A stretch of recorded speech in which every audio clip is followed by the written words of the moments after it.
जय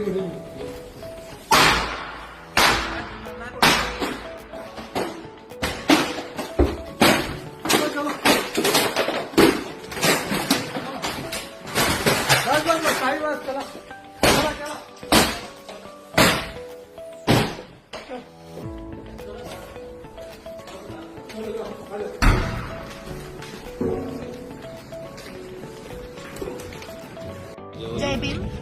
मी वंचित बहुजन आघाडीची पदाधिकारी आहे।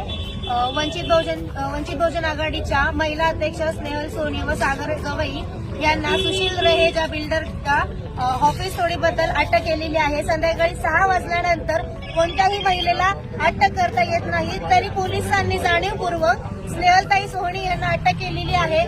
परत त्या गुन्ह्याची हद्द पोलीस स्टेशनची हद्द असते गोवंडी पोलीस स्टेशन, पण त्यांना जाणीवपूर्वक शिवाजीनगर पोलीस स्टेशन या हद्दीमध्ये आणले गेले। आम्ही गेले 4 तास झाला पोलीस प्रशासनाला विचारतोय की काय झालंय, कोणत्या गुन्ह्याखाली तुम्ही अटक केली आहे, आम्हाला एफआयआर कॉपी द्या, पण पोलीस कोणत्याच प्रकारचं कोऑपरेट आपल्याला करत नाहीये।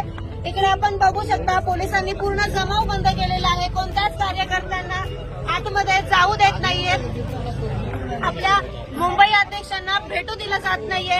हे पोलीस प्रशासन कितपत योग्य करतंय? सुशील रहेजा मी पोलिसांना सांगितल्यामुळे सुशील रहेजांच्या मॅनेज झाल्यामुळे हे पोलीस आपल्या कार्यकर्त्यांवरती आणि मुंबई प्रदेशाध्यक्षांवरती अन्याय करतायत। जय भीम। नवीन घडामोडी पाहण्यासाठी आजच आम्ही मुंबईकर 24 तासला लाईक करा, सबस्क्राईब करा आणि अपडेट रहा।